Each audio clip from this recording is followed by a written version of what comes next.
really good. And I'm okay if we call the defense the Donut Boys. That's Well, that's a lot of damage! Hey! Hey! Hey! Hey! Hey!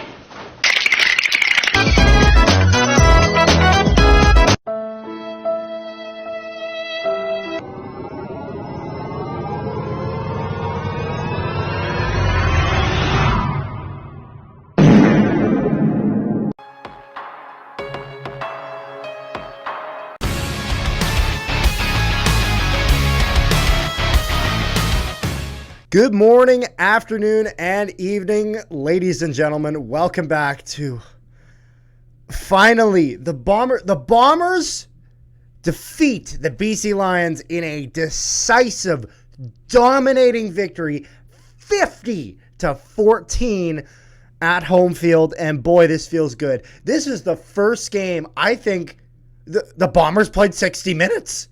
Oh my goodness. Now, obviously, there were parts of that were better than others. I mean, particularly the first quarter, where they got 2 touchdowns and an interception, obviously, with 2 of those touchdowns being on 3 passes. Just truly, this is exactly what I've been craving this all season. I've been craving 60 minutes. We've won so many games on 30 minutes, and then we play a team like the Red Blacks where 30 minutes costs us. So it's one of those things where it's so important that we played a full game against a team that is as complete as the Lions. And I understand that Vernon Adams Jr. wasn't playing today. But I'm going to tell you right now, Vernon Adams Jr. Was playing, same result. And the reason why is because the Lions defense was going to win or lose this game. And the Lions defense lost this game in the sense of they could not contain the passing game of the Bombers. End of story. They could not. And so it's one of those things where, sure, they may put up more points and they may not lose as much with Vernon Adams Jr., but they lose. There's no version of this where Vernon Adams Jr. plays instead of Dane Evans and the rest of the team plays the exact same and they win. There's no version of that. He's not the difference maker. However, a guy who is a bit of a difference maker is Winston Rose is back in the lineup for this game. Dane Evans, again, as I mentioned, playing for BC. So this is just all in the pregame, and there actually was a memorial for Bud Grant, and they were selling these Bud Grant hats. I didn't get one, but they look nice, simply because I'm just trying not to spend as much money. However, they look nice, and it was nice to see that. And there's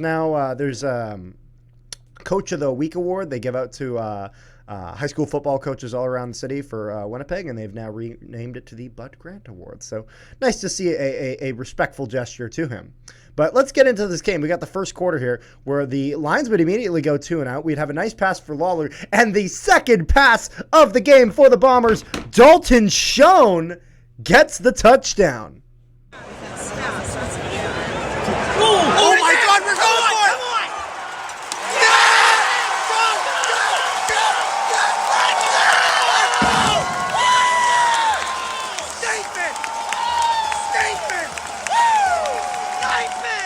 Dalton Schoen with the touchdown. Convert is good. 7-0 Bombers. Exactly the way I wanted us to start. I want us to start hot. And so BC would go for it. They would fall short on short yardage. They had 3rd and 1. They don't get it. Turnover on downs at midfield. And I was like, man, defense, great start. But you know what was also having a great start? The offense, as Kenny Lawler on this gets our second touchdown of the game. Our second on only 3 passes.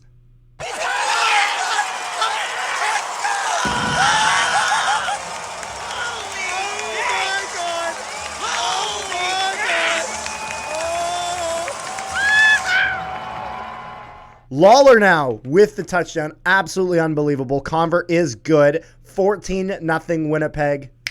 Just like that. Just to start this game. There would then be a Rouge making it 14-1. BC finally gets on the board. There would be an offensive pass interference against Lawler. A lot of people at the stadium were not happy about this. That was absolutely a penalty. He literally grabs and pulls the guy out of the way to try to make that catch. He doesn't make it, but no, that's totally PI. It is what it is. So wouldn't work with that drive, but that's okay because DeMario Houston gets himself an interception. Always going far. Get there. Yeah!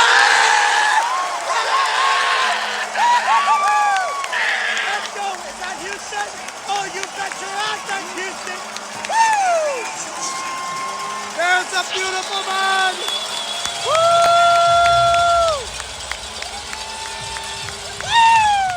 Demario Houston is the standout performer on this defense. Seriously, he has been fantastic. He now has 6 interceptions this season. I have absolutely loved Demario Houston this year. And every game he plays, he's one of the few really consistent pieces on this team. And I was really worried kind of with the start of the year. Our corners were having a little bit of a difficult time. Our DBs weren't really exactly getting what I had hoped. But Demario Houston has really risen out of that, and he has now become an elite defensive player for the Bombers. BC would go offside. It'd be first down Winnipeg. We go into the second quarter. We'd be marching down the field. We'd get ourselves a field goal, making this 17-1 for the Bombers. Willie Jefferson would get himself a sack, and then the Lions would follow that up with a field goal for themselves, making this game 17-4 for the Bombers. There would be a defensive pass interference by BC at the BC-3, which means it would be first down. We would go for the long ball here. And it's funny because that ball there was no way Lawler was catching that. However, it's very obvious that the ball is not going to get to Lawler. BC, with a completely undisciplined, stupid penalty, completely grabs Lawler and throws him out of bounds. And he gets a pass interference penalty. And it's one of those things where he wasn't getting it. You didn't need to touch him. He wasn't getting it. So BC completely shoot themselves in the foot. And I can't remember his name. Oh, I need to find his name. The defensive coordinator for the Lions. I need to find it because he is so animated about all this. Defensive coach. Ryan Phillips. Let's see here. Is that it? I think that's it. Yep, Ryan Phillips. So Ryan Phillips has been. So first off, he is a really good defensive coordinator. Like he had a rough night tonight, but all things considered, he is very good at his job. You want to know why the BC Lions defense has been as good as it is this year?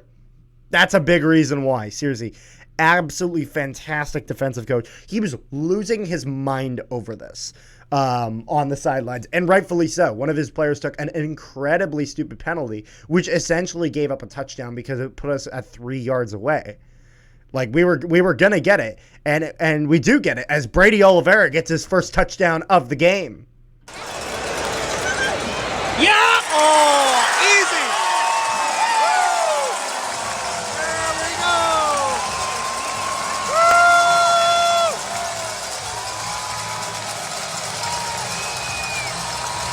There we go!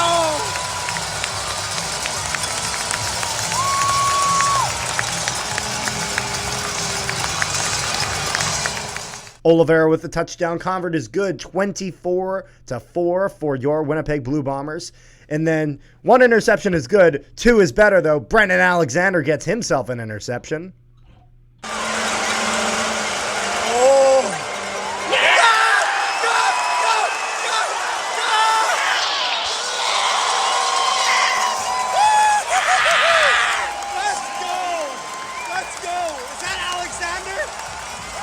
Alexander, baby, let's fucking go. Woo! There we go. Woo!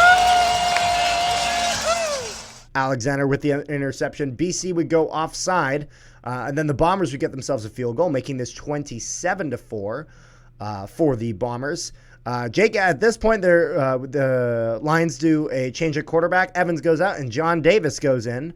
And he will end the first half of this game for the Bombers. Bombers with a 27-4 lead going into the second half. I like this, but I was really worried at this point because this is a very familiar spot that we've been in where we've had a lead and we'll either completely blow it and lose, Red Blacks, or we'll let a team back in the game and it'll become a lot closer than it should be.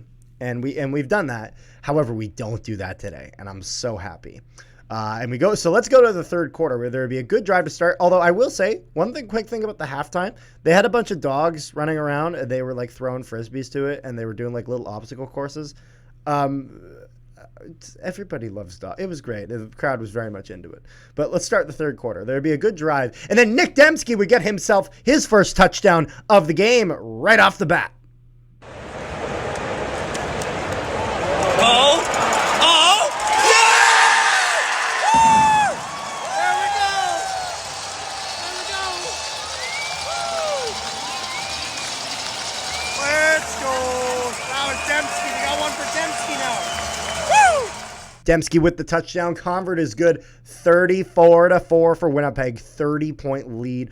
Over 4 touchdown point lead. There would be a rouge, though, that would go to the Lions, making this 34-5 for the Bombers. So it'd be a great run by Brady Oliveira. He had himself a good game. At this point, I'm like, the offense is just playing fucking brilliant. The run game is working. The passing game is working. And one thing that is not going to get nearly enough credit is the offensive line had a fucking awesome game. You want to know if the offensive line had a good game? Do we have to talk about Caleros getting sacked? Do we have to talk about Caleros getting all this pressure? No, we didn't. Offensive line had a brilliant game. Really, really good game. And they were getting the rush. They were finally getting those run blocks. They were getting upfield. They were pushing it down. Oliveira was having a little bit more space to work with, which made it easier for him to shed blocks, easier for him to push, get that extra 1, 2, 3, even 4 yards sometimes. Just excellent work by the offensive line.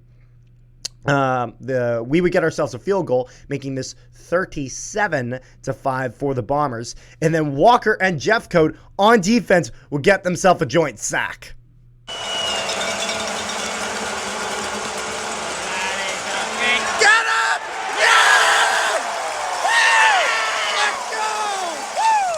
Another sack for the Bombers. The Lions would go down to get themselves a field goal, making this 37-8 Winnipeg. Going into the fourth quarter, the Lions still do not have a touchdown. Caleros would throw a pick. BC would then get themselves a procedure penalty. And then BC would go... They would go on 3. There was about 10 minutes left in the game, but because they're behind by so much, they have to literally start trying to claw back in now. They would go for it on 3, and they would fail. Turnover on downs. Bombers would start going. However, Caleros would throw to Oliveira. Oliveira would go down the side, and a big hit by Lacombo forces a fumble. He would recover that and actually bring it down for the first and only touchdown that the Lions would get. So funny enough, Lions get themselves 1 touchdown this game, and it's the defense that got that touchdown, not the offense. The Lions would then go for 2, and they would fail on that, and it would be 37-14 for the Bombers. And then the Lions would then go for the onside kick, and they would fail with the onside kick. We would bring it down, and Brady Oliveira would get himself his 2nd touchdown of the game. We just stopped playing it.